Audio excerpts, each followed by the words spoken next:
साथियों, स्वागत है आप सभी का राष्ट्रवादी ट्रिपल एस में। मैं शुभम साहू सनातनी आप सभी भारतीयों को दीपावली की हार्दिक शुभकामना देता हूं।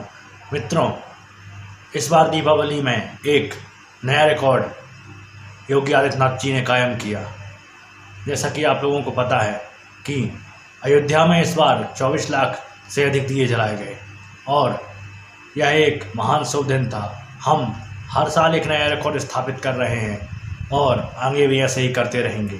साथ ही योगी आदित्यनाथ जी ने अयोध्या की जनता से अपील करते हुए कहा कि जिस प्रकार आपने अयोध्या के इस दीपावली के कार्यक्रम को इतना भव्य और इतना अद्भुत बनाया है, उससे भी अद्भुत जब 22 जनवरी को हमारे रामलला विराजमान होंगे, उस दिन अयोध्या में ऐसा प्रोग्राम करना है कि पूरी दुनिया देखती रहे।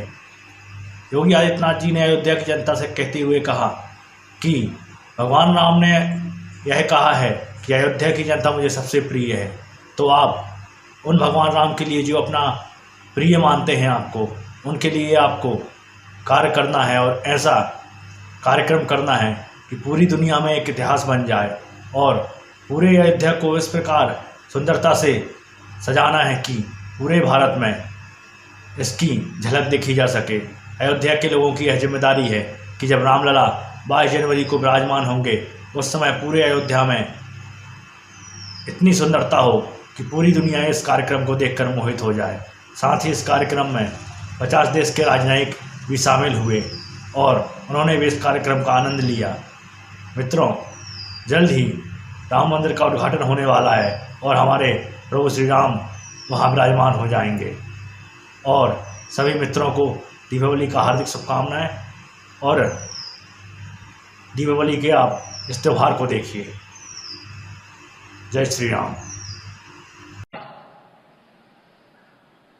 अयोध्या वासियों को मैं एक बात के लिए आश्वस्त करता हूं कि डबल इंजन की सरकार विकास के कार्यों के लिए और अयोध्या को दुनिया की सुंदरतम नगरी बनाने के लिए जिसका स्वरूप उभर रहा होगा, जिसका एक झलक आप देख रहे होंगे।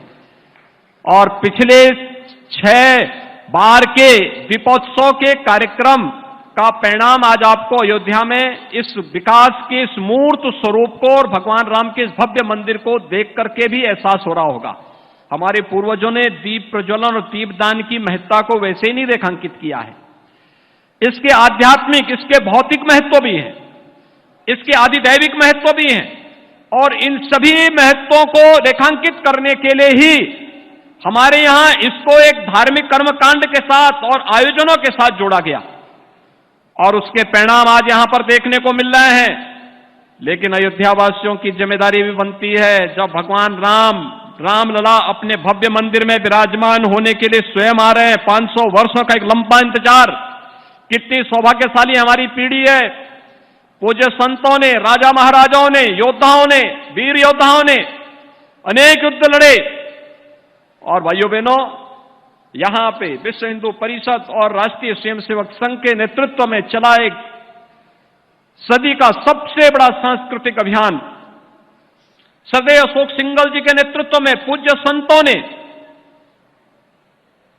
पूज्य संत शंकराचार्य स्वामी संतान शांतानंद जी महाराज रहे हो, परमहंस रामचंद्र दास जी महाराज रहे हो, स्वामी वामदेव जी महाराज रहे हो, या फिर गोरक्षपीठ की परंपरा, चाहे वह पूज्य महंत दिग्विजयनाथ जी महाराज रहे हो, चाहे पूज्य महंत वैद्यनाथ जी महाराज रहे हो। पूरा जीवन एक ही ध्येय को लेकर के, और वह ध्येय था कि भगवान राम के भव्य मंदिर को पुनर्स्थापना के कार्यक्रम को हर हाल में होना है।